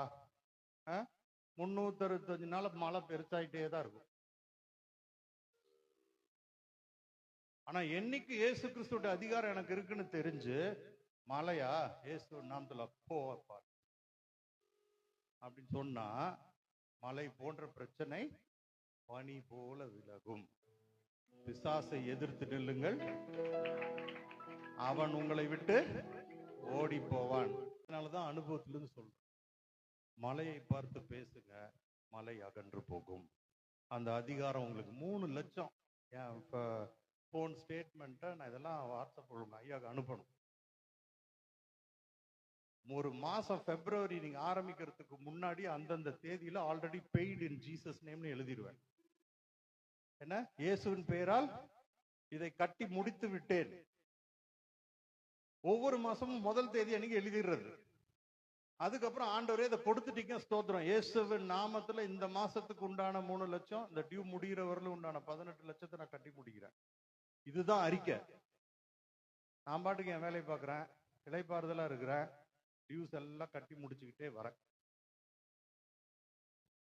இதுக்காக போய் யார்ட்டையும் கடன் வாங்குறது இல்லை. 3 லட்சம் புரட்டுறது ஈஸியாங்க? 3 லட்சம் புரட்டுறது ஈஸியா? அதற்குண்டான வேலை நடக்குது, அதுக்குண்டான வியாபாரம் நடக்குது, அதுக்குண்டான லாபம் வருது, கட்டி முடிச்சுட்டு இளைப்பாறுதல். இவ்வளவு ஈஸி ஆண்டவருடைய வாழ்க்கை. எப்போ உங்கள் வாயிலிருந்து உருவாக்கக்கூடிய தேவனுடைய வார்த்தையை பேசுனீங்கன்னா பிழைப்பீர்கள். மத்தேயு எல்லாம் சேர்ந்து கூட சொல்லுங்க. மத்தேயு 28:18. கொஞ்சம் எல்லாம் எழுந்து நிப்போமா? காலுக்கெல்லாம் ரத்த ஓட்டம் ஓடட்டும். எந்திரிச்சு நிக்க முடியறவங்க நில்லுங்க, உட்காரவங்க உட்காந்துக்கோங்க, ஒன்றும் பிரச்சனை இல்லை. No compulsion. இன்றைக்கு இந்த சில நிமிடங்கள் நம் வாயிலிருந்து ஜீவன் தருகிற ஆண்டவருடைய வார்த்தையை தான் பேச போறோம். புரியுதுங்களா? எதுக்காகன்னா, இந்த பிப்ரவரி மாசம் கடன், வியாதி, தரித்திரம் இல்லாம இருக்க போறோம். இன்ட்ரெஸ்டடா? எத்தனை பேருக்கு இன்ட்ரெஸ்ட்? உடம்புல வலி, பிரச்சனை, இதெல்லாம் இந்த மாசம் வேலை செய்யக்கூடாது. இந்த ஒரு மாசம் நீங்க பழகிட்டீங்கன்னா இந்த வருஷம் ஃபுல்லா அப்படியே போயிடுவீங்க. அதனால அந்த வசனங்களை படிங்க. வசனம் மத்தேயு 28:18. இயேசு சமீபத்தில் வந்து என்னை நோக்கி, வானத்திலும் பூமியிலும் சகல அதிகாரமும் எனக்கு கொடுக்கப்பட்டிருக்கிறது. இயேசு கொடுத்த கை தூக்கி சொல்லுங்க. இயேசு கொடுத்த அதிகாரம் எனக்கு இருக்குது. வானத்துக்கும் பூமிக்கும் உண்டான அதிகாரம் எனக்கு இருக்கிறது. பக்கத்துல இருக்கவங்களுக்கு சொல்லுங்க, வானத்துக்கும் பூமிக்கும் உள்ள சகல அதிகாரமும் இயேசு கிறிஸ்து உங்களுக்கு கொடுத்திருக்கிறாரு. யோவான் 14:13. என் நாமத்தினாலே எதை கேட்பீர்களோ குமாரனில் பிதா மகிமைப்படும்படியாக இயேசு சொல்றாரு, நான் அதை செய்வேன். நான் கேட்டா என் பிதா கொடுப்பாரு. இயேசுவின் பேரால கேட்டால் கிடைக்கும். நான் அல்ல, பரிசுத்த ஆவியானவர் வாழுகிற ஆலயம். அடுத்த வசனம் லூக்கா 10:19. பாருங்க எப்படியாப்பட்ட அதிகாரத்தை கொடுத்திருக்கிறாரு. சர்ப்பங்களையும் தேள்களையும் சாத்தானையும் பிசாசுகளையும் உலக மனுஷர்களையும் பொல்லாத மனுஷர்களையும் சத்ருவினுடைய சகல வல்லமையையும் மேற்கொள்ள யாருக்கு அதிகாரம் கொடுக்கிறாரு? உங்களுக்கு அதிகாரம் கொடுக்கிறேன். இயேசு என்ன சொல்றாருங்க? உங்களுக்கு அதிகாரம் கொடுக்கிறேன். இப்ப திருப்பி படிப்போம். வியாதியையும் தரித்திரத்தையும் சாபத்தையும் பாவத்தையும் சர்ப்பத்தையும் தேள்களையும் மிதிக்கவும் சத்ருவினுடைய சகல வல்லமையையும் மேற்கொள்ள உங்களுக்கு அதிகாரம் கொடுக்கிறேன். ஒன்றும் உங்களை சேதப்படுத்தாது. வியாதி என்ன சேதப்படுத்தாது. தரித்திரம் என்கிட்ட இருக்காது. சாபம் என்கிட்ட இருந்து இருக்காது. பாவத்துல நான் விழமாட்டேன். நான் ஆசீர்வதிக்கப்பட்டவன். ஏன்னா எல்லாவற்றையும் ஜெயிக்கக்கூடிய அதிகாரத்தை இயேசு எனக்கு கொடுத்திருக்கிறாரு. இத மறக்கடிக்க செய்யற என் மசாலா மண்டையையும் மூளையையும் இயேசுவின் நாமத்துல குப்பையில தூக்கி போடுறேன். என் மூளை அல்ல, இயேசுவினுடைய மூளை. இயேசுவினுடைய மூளையில வியாதி சிந்தனை வராது, தரித்திரம் வராது, கடன் வராது. பூமியையும் வானத்தையும் பாதாளத்தையும் ஆளுகை செய்கிற அதிகாரம் மட்டும்தான் இருக்கும். எனக்கு அந்த அதிகாரம் இருக்கிறது. ஆமென். மத்தேயு 18:16-19. பரலோக ராஜ்யத்தின் திறவுகோல்களை நான் உனக்கு தருவேன். என்னங்க சொல்றாரு? பரலோக ராஜ்யம் எப்படி இருக்குங்க ஐயா? பரலோக ராஜ்யம் KMCH ஹாஸ்பிட்டல் மாதிரியே இருக்குங்க. வெளியில போறவங்களும் அவுட் பேஷண்ட். வெளியில இருந்து வியாதி பிடிச்சவங்களாம் இங்கேயே ஊசி போட்டு மாத்திரை தின்ட்டு போய் தொலை. எனக்குள்ள வியாதி எப்பவுமே இருக்குன்னு நம்புறவங்க உள்ள பெட்ல போய் படுத்துக்க. எனக்கு சக்கரை வியாதி இருக்குது, பிபி இருக்குது, குஷ்டரோகம் இருக்குது, கஷ்டம் இருக்குது, தரித்திரம் இருக்குது, எனக்கு விடியவே விடியாதுங்கன்னா உள்ள வா. இதான் பரலோக ராஜ்யம் எப்படியா இருக்கும்? அப்போ வியாதி, வேதனை, தரித்திரம் எதுவுமே இல்லாத பரலோக ராஜ்யத்தினுடைய திறவுகோல் சாவி யார்கிட்ட இருக்கு? இப்போ நீங்க என்ன பண்ணிட்டு இருக்கிறீங்க? டாக்டர்கிட்ட டோக்கன் போட்டுட்டு இருக்கிறேங்க, மருந்து கடையில மாத்திரை வாங்கிட்டு இருக்கிறேங்க. பரலோக ராஜ்யத்தினுடைய திறவுகோலை வச்சுக்கிட்டு டாக்டர் எவ்வளவு பெரிய சாவி உங்ககிட்ட கொடுத்திருக்கிறாரு. பரலோக ராஜ்யம் தங்கம், வெள்ளி, வைடூரியம் இதுக்கெல்லாம் ஏதாவது அளவு இருக்கா? பூமியில இருக்கிற கரன்சிக்கு தான் பஞ்சம், அங்கெல்லாம் பஞ்சமே கிடையாது. அப்ப அந்த திறவுகோலை கொடுக்கிறாரு. அதை வச்சுட்டு நம்ம மணி அடிச்சுட்டு இருக்க கூடாது. அதை எடுத்து திறக்கணும், யூஸ் பண்ணணும். எப்ப திறக்கணும்? ஒரு கஷ்டம் வரும், ஒரு பிரச்சனை வரும், போராட்டம் வரும். அப்போ இயேசுவின் நாமத்தில் பரலோகத்துடைய சாவி என் கையில இருக்கு, நான் அந்த கடனை கட்டுவதற்கு உண்டான பணத்தை நான் ரிலீஸ் பண்றேன்னு சொன்னா பரலோகம் உங்களுக்கு கொடுக்கும். சாவி எப்படி வச்சுக்கிட்டு நைனா நான் தேவடோ பிதா தம்புடோ தேவரோ யாக்கா எப்போ ஏதோ கொஞ்சம் போடுப்பா அப்பா கடன் நிறைய இருக்குதுப்பா அப்படின்னா என்ன ஆகும் சொல்லுங்க? இதுதான் நிலைமை. அவ்வளவு அதிகாரத்தை ஆண்டவர் கொடுத்திருக்காரு. வசனம் பொய்யா? வசனம் சும்மா சொல்லுது. அவர் என்ன சொல்றாரு? பரலோக ராஜ்யத்தின் திறவுகோல்களை 30 நாள் 40 நாள் தானியேல் ஜெபம் ஜெபிப்பவர்களை, எஸ்தர் ஜெபம் ஜெபிப்பவர்களை, ரூத் ஜெபம் ஜெபிக்கிறவர்களை, பழைய ஏற்பாட்டின்படி செய்பவர்களை இவர்களுக்கு மட்டும்தான் நான் தருவேன்னு இருக்குதா? எங்க அப்படி இருக்கா? வசனம் உங்களுக்கு தெரியுதா? அதுல ஏதாவது கண்டிஷன் இருக்கா? என்ன சொல்றாரு? பரலோக ராஜ்யத்தின் திறவுகோல்களை நான் உனக்கு தருவேன். பூலோகத்திலே நீ கட்டுகிறது எதுவோ அது பரலோகத்திலும் கட்டப்பட்டிருக்கும். பூலோகத்திலே நீ கட்டவிழ்ப்பது எதுவோ அது பரலோகத்திலும் கட்டவிழ்க்கப்படும். ஆண்டவரே 3 லட்சம் எனக்கு பணம் தேவை, பணம் கட்ட அவுக்குறேன் இயேசுவின் நாமத்துல. அப்ப என்ன ஆகும்? பரலோகத்துல கட்ட அவிழ்ந்து வரும் உன் கைக்கு. இந்த சர்ச் பட்ஜெட் என்ன பாஸ்டர்? 1 கோடி. 1 கோடியா? ஆண்டவருக்கு பிசுக்கு அதெல்லாம். 1 கோடி அண்ட சராசரங்களை உருவாக்கி வச்சிருக்க 1 கோடி ஒரு விஷயமா? 1 கோடி போதுமா? அதுக்கு கஷ்டப்பட்டு பட்ஜெட் எல்லாம் போட வேண்டிய அவசியம் இல்ல. நம் வாயின் வார்த்தை எப்படி இருக்கணும்? பிதாவுக்கு 1 கோடி, குமாரனுக்கு 1 கோடி, பரிசுத்தாவியானவருக்கு 1 கோடி, 3 கோடி நான் ரிலீஸ் பண்றேன். சொல்லுங்க, இப்ப சொல்லுங்க. இயேசுவின் நாமத்தில் இன்றிலிருந்து இந்த சபைக்கு 3 கோடியை நான் கட்டவிழ்கிறேன். இயேசுவின் நாமத்தில் கட்டவிழ்கிறேன். நான் பூமியிலே கட்டவிழ்த்தால் பரலோகத்திலே கட்டு அவிழ்க்கப்படும், அது என் மடியிலே போடப்படும். இதுதான் அறிக்கை, விசுவாசம். கையேந்து நிக்கிறது இல்ல. அதெல்லாம் ஆண்டவர் செஞ்சு முடிச்சு எல்லாத்தையும் கொடுத்துட்டார். பரலோகத்தின் ராஜ்யத்தின் திறவுகோலம் கையில கொடுத்துட்டார். அதை வச்சுட்டு நீ ஏன் கெஞ்சிட்டு கிடக்க? அறிக்கையிடு, ஜீவனை பேசு. எதை கட்ட அவிழ்க்கிறீர்களோ அந்த கட்ட அவிழ்க்கப்படும். எதை கட்டணும் போ? இதை தடுக்கிற சொல்லுங்க. இந்த ஆசீர்வாதத்துக்கு விரோதமாய் செயல்படுகிற சகல வல்லமையையும், மனுஷர்களையும், பொறாமை உள்ளவர்களையும், வஞ்சிக்கிறவர்களையும், பூமியின் அதிபதிகளையும் இந்த பூமியில இயேசுவின் நாமத்தில் நான் கட்டுகிறேன். அவர்கள் செயலிழந்து போவார்களாக.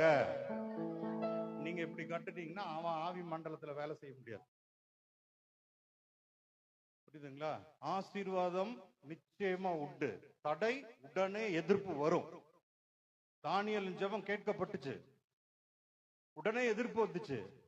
அவனுக்கு பரிசுத்த ஆவியானவர் உதவி இல்லாததுனால அவன் கெஞ்சிட்டு கிடந்தான். நமக்கு பரிசுத்த ஆவியானவர் இருக்கிறார், அதிகாரம் இருக்கு. பூமியில நீங்க கட்டுங்க. அப்ப இதை தடை செய்கிற வல்லமைகள் எல்லா மனுஷன் எல்லா வல்லமையும் நான் கட்டுறேன். எவனும் செயல்பட முடியாது.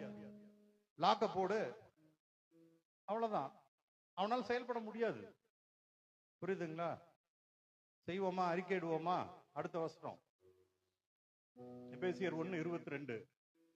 எல்லாவற்றையும் இயேசு கிறிஸ்து அவருடைய பாதங்களுக்கு கீழ்ப்படுத்தி எல்லாவற்றையும் எல்லாவற்றாலும் நிரப்புகிறவருடைய நிறைவாகிய சரீரமான சபைக்கு அவரை எல்லாவற்றிற்கும் மேலான தலையாக தந்தருளினார். சபைக்கு யாருங்க தலை? அஜித் இல்ல. யாரு தலை? அட நம்ம தலை யாரு? நம்ம குலதெய்வம் யாரு? நம்ம தலை யாரு? அப்ப நம்ம தலை இயேசுவா இருந்தா எல்லாவற்றையும் எல்லாவற்றையும் நிரப்புகிற நிறைவாகிய சரீரமான சபைக்கு தலை யாரு? அப்ப எல்லாவற்றாலும் பணம், பொருள், குணமாக்குற வல்லமை, எல்லாவற்றையும், சமாதானம், எல்லாவற்றையும் எல்லாவற்றாலும் நிரப்புகிற எல்லாமே அவர்கிட்ட வச்சிருக்கிற தலை யாருங்க? இப்படி ஒரு தலையை நம்ம வச்சுக்கிட்டு நம்ம எப்படிங்க இருக்கிறோம்? குறை உள்ளவர்களா இருக்க முடியுமா? இந்த வசனத்தை நம்ம டெய்லி பேசணும். பேசுவோமா? எல்லாவற்றையும் எல்லாவற்றாலும் நிரப்புகிற நிறைவாகிய சரீரமான சபைக்கு என்னுடைய தலை இயேசு கிறிஸ்து இருக்கிறாரு. அதனால எனக்கு எல்லாம் நிறைவாய் நடக்கும். இதுதான் உங்க வாயின் வார்த்தையா இருக்கு. காலையில எந்திரிச்ச உடனே இப்படி இந்த வசனத்தை அதிகாரத்தோட நீங்க பேசுனீங்கன்னா அந்த நாள் முழுதும் சாத்தான் கை காலெல்லாம் கட்டப்பட்டு தூக்கி எறியப்பட்டுருவோம். உங்ககிட்ட அவன் வாலாட்ட முடியாது, உங்களுக்கு தடை போட முடியாது, வியாதியை ஜாஸ்திப்படுத்த முடியாது. அதை எடுத்த உடனே காலை எழுந்தவுடன் பிச்சை, நீங்க நான் எப்படி போட்ட போறேனோ தெரியல, கண்ட்ரோல் பண்ண முடியல ஆண்டவரே, சோத்தத்தின்னா சுகர் ஏறுது, பிபி ஏறுது, பணமே வர மாட்டேங்குது, இதுக்கு பணம் கட்டணும், அதுக்கு பணம் கட்டணும், இவ்வளோ பிரச்சனை இருக்குது. காலையிலேயே இதை சொன்னீங்கன்னா சாத்தான் பார்ப்பான், ஆஹா நம்மாலே இவ்வளோ பிரச்சனையும் சொல்லி என்ன கூப்பிடுறான் அப்படின்னு வந்து உக்காந்துக்குவோம். ஆனா என்றைக்கு நீங்க காலை எழுந்தவுடன் நீங்க இதை அறிக்கை விட்டிய காலையில என்றைக்கு நீங்க அதிகாரத்தோடு செயல்படுகிறீர்களோ அன்றைக்கு அந்த நாள் முழுவதும் உங்க கண்ட்ரோல்ல இருக்கும். செஞ்சு பாருங்க, செஞ்சு பார்த்து சாட்சி சொல்லுங்க. அதிகாரத்தை யூஸ் பண்ண தெரிஞ்சா பிசாசு உங்களை எதிர்த்து நின்னா அவன் என்ன பண்ணுவான்? ஓடி போவான். யாரு தெரியுமா உனக்கு? நான் இயேசுவோட பிள்ளை, பரலோகத்துடைய திறவுகோல் என்கிட்ட இருக்கு, எல்லாவற்றையும் எல்லாவற்றாலும் நிரப்புகிற இயேசு என்னுடைய தலை, அவருடைய புள்ள. நான் சொன்னா பூமியில இங்க சொன்னா பரலோகத்துல நடக்கும், நான் பூமியில இங்க கட்டவிழ்த்தா பரலோகத்துல கட்டவிழ்க்கப்படும். இப்படி நீங்க அறிக்கைட்டு பாருங்க, ஜீவனை பேசுங்க, தேவனுடைய வார்த்தையை பேசுங்க, அப்பொழுது நீங்கள் பிழைப்பீர்கள். அடுத்த வசனம் அப்போஸ்தலர் 1:8. பரிசுத்த ஆவியானவர் உங்களிடத்தில் வரும்பொழுது நீங்கள் பலனடைந்து எருசலேமிலும் யூதேயா முழுவதிலும் சமாரிலும் பூமியின் கடைசி பரியந்தும் எனக்கு சாட்சிகளாய் இருப்பீர்கள். இருக்கிறாரா? பலன் அடைஞ்சீங்களா? பலன் உங்ககிட்ட தான் இருக்குது. டாக்டர்கிட்ட எல்லாம் மாத்திரை இல்ல, அதெல்லாம் சும்மா அவங்க காசு சம்பாதிக்கிறதுக்கு நீங்க போய் கொடுக்குற அன்பளிப்பு. பரிசுத்தாவினால் நீங்கள் முதல்ல பலன் அடையணும். எப்படி பலன் அடைய முடியும்? தேவனுடைய வார்த்தையை பேசினா தான் பலன் அடைய முடியும். அடுத்த வசனம், கலாத்தியர் 3வது அதிகாரம் 13-14. இன்னும் 5 நிமிஷம். வசனம் தான் வேலை செய்யும். ஒத்துக்கிறீங்களா? நிக்கிறது கஷ்டமா இருக்கா? பரிசுத்த ஆவியானவரை எனக்கு பலன் கொடுங்கன்னு சொல்லுங்க. கால் நிற்கும். இன்னும் ஒரு 4 மணி நேரம் நிற்கும். ஆனா நான் 10 நிமிஷத்துல முடிச்சிருவேன். படிங்க கலாத்தியர் 3:13.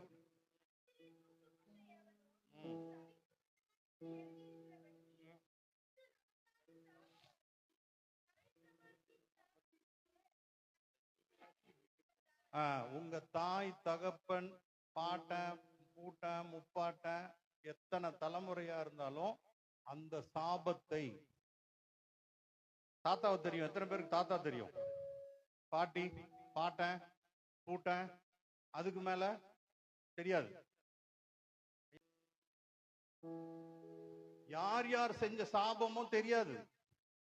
நமக்குள்ள வியாதி ஏன் இருக்குன்னா, ஒருவேளை உங்க தலைமுறையில ஒரு 5 தலைமுறைக்கு முன்னாடி எவனாவது சேர நாட்டுல போர் வீணா இருந்து எவனையா போய் கொலை பண்ணிருப்பான் சண்டையில, இல்ல மண்டையில அடிச்சு நிலத்தை பிடிங்கி இருப்பான், இல்ல கோழி திருடி தின்றுப்பான், ஆட்டை ஆட்டை போட்டு போயிருப்பான். அந்த சாபம் என்ன ஆகும்? வந்துகிட்டே இருக்கும். அந்த சாபத்தை 6000 வருஷமா என்னென்னலாம் எந்தெந்த தலைமுறை தப்பு பண்ணுச்சுன்னு 2 பேருக்கு தெரியும். யார் 2 பேரு?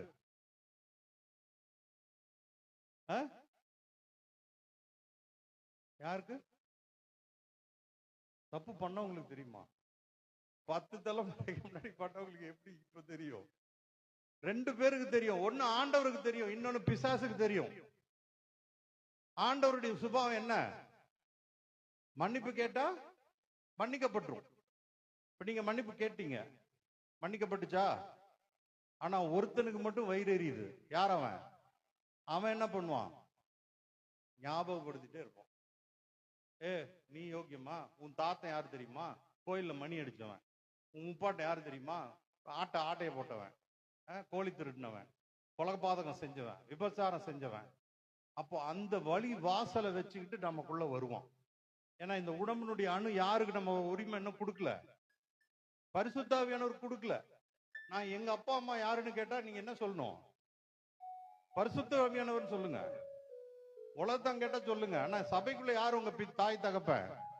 பரிசுத்த ஆவியானவர். புரியுதுங்களா? என்னென்ன தரித்திரம் வியாதி இருக்கோ அதெல்லாம் பிசாசு உள்ள வருவோம். புரியுதுங்களா? அதனாலதான் சொல்றேன், இது பரிசுத்த ஆவியானவர் வாழுகிற ஆலயம்னு அறிக்கையிட்டு ஒப்பு கொடுத்துட்டீங்கன்னா அந்த சாபம் அங்க மேற்கொள்ள முடியாது. நியாயப்பிரமாண சாபத்திற்கு நம்மை நீங்களாக்கி மீட்டு கொண்டார். 14 வசனம். ஆபிரகாமும் அவனுடைய சந்ததிக்கு வாக்குத 14. ஆபிரகாமுக்கு உண்டான ஆசீர்வாதம் கிறிஸ்து இயேசுவினால் எனக்கு வரும்படியாக. நம்ம யாருங்க? புறஜாதி நம்ம தான். எனக்கு சொல்லுங்க, என் கூட சொல்லுங்க. ஆபிரகாமுக்கு உண்டான ஆசீர்வாதம் கிறிஸ்து இயேசுவினால் எனக்கு வரும்படியாக ஆவியை குறித்து சொல்லப்பட்ட வாக்குத்தத்தத்தை நாம் விசுவாசத்தினாலே பெற்றுக்கொண்டோம். இந்த வாக்குத்தத்தை ஏற்கனவே பெற்றுக்கொண்டு விட்டோம். என்ன வாக்குத்தத்தம்? வாக்குத்தத்தம் என்னங்க? ஆபிரகாமுடைய ஆசீர்வாதம். ஹலோ, ஆபிரகாம் பஞ்ச பரதேசிங்க. அவன் மாமரி மலை பிரதேசத்துல சோத்துக்கு வழி இல்லாம காஞ்சி போய் தண்ணி இல்லாம சோறு இல்லாம திரிஞ்சாங்க. எங்க போனாலும் ஆட்டை திருடிடுவாங்க, கடன் வாங்குவாங்க. எங்க சோறு இல்லைங்க, ஏதோ கொஞ்சம் கறி கிடைக்குமாங்க, காசு இருக்குமாங்க, இந்த மாச கடைசி வந்துருச்சு சிஸ்டர் பிரதர், கொஞ்சம் ஏதாவது காசு இருக்குமா? ஆபிரகாமுடைய ஆசீர்வாதம் அதுவா? ஆபிரகாமுடைய ஆசீர்வாதம் என்னங்க? யாராவது சொல்லுங்க பாப்போம். யாராவது வசனத்தின்படி சொல்லுங்க. எப்படி ஆண்டவர் சொல்றாரு? வாக்குத்தத்தம் ஆபிரகாமோட என்ன பண்றாரு? நான் உன்னை பெரிய ஜாதியாக்கி எங்க ஜாதினா நாடாரு செட்டியாரு முதலியாரு ஜாதி இல்ல. அதெல்லாம் பிசாசோடது. எவன்லாம் நான் நாடாரு செட்டியாருங்கிறான தரித்திரம் பிடிக்கும் அவனை. ஆண்டவருக்கு பிரியம் இல்லாத காரியம். ஆபிரகாமுடைய ஆசீர்வாதம் வேணும்னா ஜாதியை பேசாதீங்க. ரைட். நான் உன்னை பெரிய ஆளாக்கி, அப்படி படிங்க. நான் உன்னை பெரிய ஆளாக்கி உன்னை ஆசீர்வதித்து உன் பேரை பெருமைப்படுத்துவேன். அவன் கடங்காரன்னு சொல்ல மாட்டாங்க. இனிமே உன்னை பெருமைப்படுத்துவேன், நீ ஆசீர்வாதமா இருப்பாய். அப்ப ஆசீர்வாதமா இதெல்லாம் வேலை செய்யணும்னா நம்ம முதல்ல தரித்திரம், வியாதி, சாபம் இதை பேசுறத விடணும்.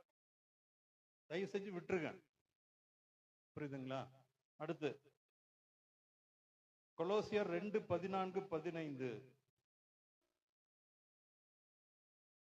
கொலோசியர் 2வது அதிகாரம் 14-15.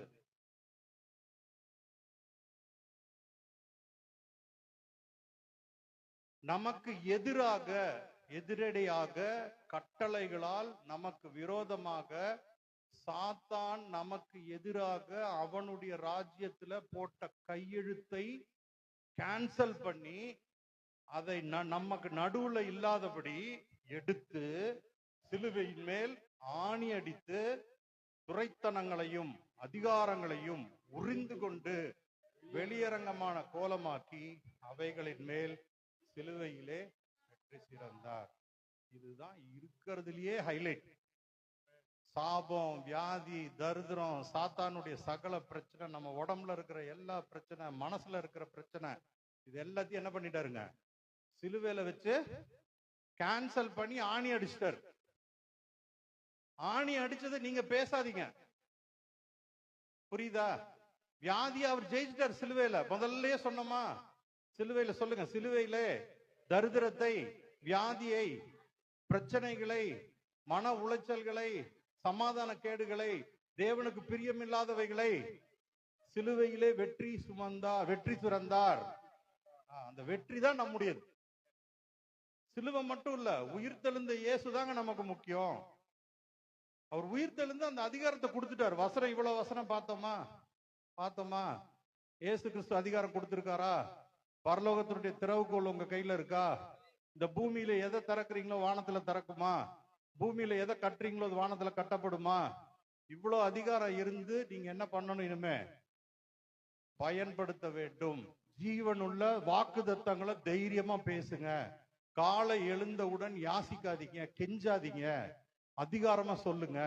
நீங்கள் கெஞ்ச வேண்டிய கால கட்டத்தில் இல்ல, பிசாசை நோக்கி எதிர்த்து நிக்க வேண்டிய கட்டத்துல இருக்கீங்க. எதிர்க்க வேண்டிய இடத்துல எதிர்க்காம ஜெபிச்சுட்டு கிடக்காதீங்க. ஜெபம் வேண்டும், ஜெபிங்க. ஆண்டவர் உங்களோட பேசுகிற நேரம். இந்த வசனத்தை எல்லாம் உள்வாங்கி என்ன பண்ணணும்? இந்த உலகத்துக்கு எகென்ஸ்டா, மலைக்கு எகென்ஸ்டா, வியாதிக்கு எகென்ஸ்டா, பிரச்சனைகளுக்கு எகென்ஸ்டா பேசுங்க. நீங்க பேசுறதுனால அது வேலை செய்யாது.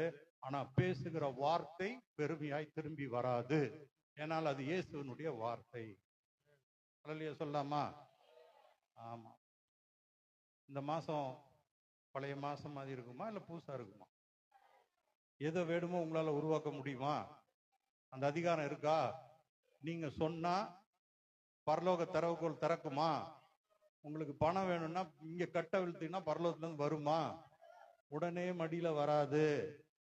ஏற்ற வேளையில வரும், கடைசி நேரத்துல கூட வரும். ஆனா நீங்க வெட்கப்பட்டு போக மாட்டீர்கள்.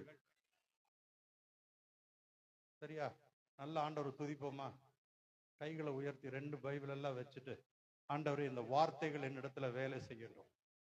நன்றி சொல்லுங்க, நன்றி சொல்லுங்க. இயேசு இந்த வார்த்தையை கிரகிச்சு உள்வாங்கின வசனத்தை எல்லாம் யோசிச்சுக்கிட்டே நன்றி சொல்லுங்க. இந்த வார்த்தை என்கிட்ட வேலை செய்யட்டோப்பா. நான் சாதாரண மனுஷன் அல்ல, தரித்திரம் பிடிச்சவன் இல்ல, வியாதி பிடிச்சவன் இல்ல, கஷ்டத்துல இருக்கிறவன் இல்ல. நான் ஆபிரகாமுடைய வாக்குத்தத்தத்தை பெற்றவன், ஆசீர்வதிக்கப்பட்டவன். இது என்னுடைய சரீரம் இல்ல, பரிசுத்த ஆவியானவர் வாழுகிற ஆலயம். இது நான் சொன்னா விடுதலை ஆகும், நான் சொன்னா கட்டுக்கள் உடைக்கப்படும். எனக்கு எதிராய் செயல்படுகிற எல்லா வல்லமைகளையும் இயேசுவின் நாமத்தில் கட்டிந்து கட்டுகிறேன். இயேசுவின் நாமத்தில் எனக்கு எதிராய் எழுதப்பட்ட எல்லா கையெழுத்தையும் குலைச்சலாக்கி போடுகிறேன். எனக்கு எதிராய் எழும்பின அத்தனை மனுஷர்களும் செயலற்று போகும்படியாய் கட்டளையிடுகிறேன். எனக்கு திறக்கப்படாத வாசல்கள், நான் போராடி கொண்டிருக்கிறவைகள் இயேசுவின் நாமத்தில் திறக்கப்படுவதாக. இயேசுவின் நாமத்தில் வாசல்கள் திறக்கப்படுவதாக. இயேசுவின் நாமத்தில் அடைப்பட்ட வாசல்கள் திறக்கப்படுவதாக. இயேசுவின் நாமத்தில் பரலோகத்தினுடைய திறவுகோலை வைத்து என்னுடைய தேவை இன்றைக்கு, ஒவ்வொரு நாளும், ஒவ்வொரு வாரமும், ஒவ்வொரு மாதமும், ஒவ்வொரு வருடமும் நிறைவாய் எனக்கு ஏற்ற வேளையில வரும்படி இயேசுவின் நாமத்தில் நான் கட்டவிழ்கிறேன். பரலோகத்துல கட்டவிழ்க்கப்பட்டு அது ஏற்ற வேளையிலே என் கைகளுக்கு வந்து சேருவதற்காக நன்றி செலுத்துகிறேன். வியாதி என்னிடத்துல இல்ல, வியாதி என்னிடத்துல இல்ல. நான் அதை ஏற்க மறுக்கிறேன், அதை வெளியே துரத்துகிறேன். எனக்கு வியாதி கான்சியஸ்னஸ் வேண்டாம், எனக்கு ஆசீர்வாத கான்சியஸ்னஸ் வேண்டும். நான் எப்பொழுதும் வியாதி இல்லாத மனிதன். பரலோகத்தினுடைய பரிசுத்த ஆவியானவர் சாவுக்கேதுவான சரீரத்தை உயிர்ப்பிக்கிறவர் என் சரீரத்துல ஆலயமா இருக்கிறாரு, ஆலயத்துல குடியிருக்கிறாரு. இந்த ஆலயத்துல வியாதி ஜெயிக்க முடியாது, வியாதி இருக்க முடியாது. அது வெளியேறட்டும். இயேசுவின் நாமத்தில் வியாதி, பலவீனம் வெளியேறும்படியாக கட்டளையிடுகிறேன். என் சரீரம் அல்ல, பரிசுத்தாவியானவர் வாழுகிற ஆலயம், கர்த்தருடைய ஆலயத்துல வியாதி இல்ல. அதை ஏற்க மறுக்கிறேன், அதை கேன்சல் செய்கிறேன். என்னுடைய உடம்பினுடைய அணுக்கள் சரியாய் செயல்படும்படியாக இயேசுவின் நாமத்தில் தினமும் நான் கட்டளையிடுவேன். என் சரீரத்தினுடைய அணுக்கள் ஜீவன் உண்டாகும்படியாக இயேசுவின் நாமத்தில் கட்டளையிடுவேன். என் தாய் வழியாக, தந்தை வழியாக, முற்பிதாக்கள் வழியாக சாபங்கள், சாத்தான் உபயோகிக்கிறவைகள், அதை கேன்சல் செய்கிறேன். அந்த வாசல்கள் அடைக்கிறேன். இயேசுவின் நாமத்துல சாபமாக மாறிய இயேசு கிறிஸ்துவினால, இயேசு கிறிஸ்துவின் ரத்தத்தினால நான் விடுதலையாக்கப்பட்டிருக்கிறேன். சாபம் என்னிடத்துல இல்ல. நான் இயேசு கிறிஸ்துவின் ரத்தத்தினால் கழுவப்பட்டவன், மன்னிக்கப்பட்டவன். சாபம் என்னை மேற்கொள்ளாது, மந்திரவாதம் என்னை மேற்கொள்ள முடியாது. பரிசுத்த ஆவியானவருடைய ஆலயமா இருக்கிறபடினால எனக்கு எதிராக எந்த மந்திரவாதம் இல்ல, பில்லி சூன்யம் இல்ல, ஏவுதல் இல்ல, அந்தகார சக்தி செயல்பட முடியாது. வேரோடு அறுத்து போடுகிற எனக்கு எதிராக எழுதப்பட்ட மந்திரவாத தகடுகள், காகிதங்கள் எரிந்து போவதாக. எவன் எவனுக்கு எதிராக செய்கிறானோ அவனுக்கு 100 மடங்கு திருப்பி அடிப்பதாக. இயேசுவின் நாமத்தில் விடுதலை என்னுடையது. எந்த அந்தகார சக்தியும் என்னை மேற்கொள்ள முடியாது.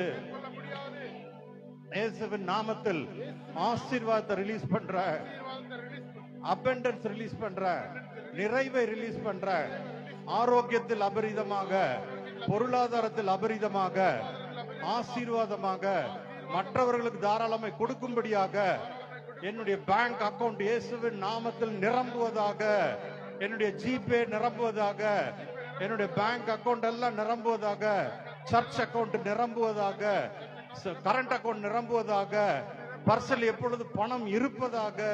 இயேசுவின் நாமத்தில் நான் பேசும் பொழுது தூதர்கள் ஆபிரகாமுடைய வாக்குத்தத்தத்தின்படி எனக்கு வேலை செய்கிறதற்காக பிதாவே உமக்கு ஸ்தோத்திரம் செலுத்துகிறேன், நன்றி செலுத்துகிறேன்.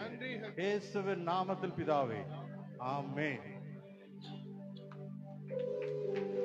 நல்ல கரங்களை தட்டி நல்ல உற்சாகமாக, நல்லா இன்னும் சந்தோஷமா, நிறைய முகம் இன்னும் சுருங்கி போயிருக்கு. நல்ல சந்தோஷமா கர்த்தர் நல்ல ஒரு டெலிவரன்ஸ், நல்ல ஒரு விடுதலை, ஆவியில ஒரு நல்ல ஒரு வெளிச்சம், வசனத்தின் வெளிச்சத்தை ஆண்டவர் கொடுத்திருக்கிறார்.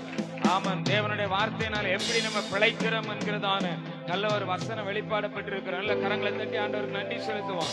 ஆமன். நல்ல ஒரு விடுதலைக்காக, நல்ல ஒரு ஐஸ்வர்யத்திற்காக, நல்ல சுகத்திற்காக, சொல்லுங்க, கர்த்தருடைய வாக்குத்தத்தம் நம்மளை நிறைவேறுகிறதற்காக சோத்திரம், சோத்திரம், சோத்திரம், சோத்திரம், சோத்திரம். நல்ல பிதாவே, நீர் கொடுத்த நல்ல வெளிப்பாட்டுக்காக நன்றி. வசனத்தினுடைய வெளிப்பாடுகளுக்காக நன்றி செலுத்துகிறங்க சாவே. உடைய வார்த்தையின்படி உடைய பிள்ளைகள் ஆண்டவரே ஒவ்வொரு நாளும் உடைய வசனத்திலே பிழைக்கத்தக்கதாக, வாழத்தக்கதாக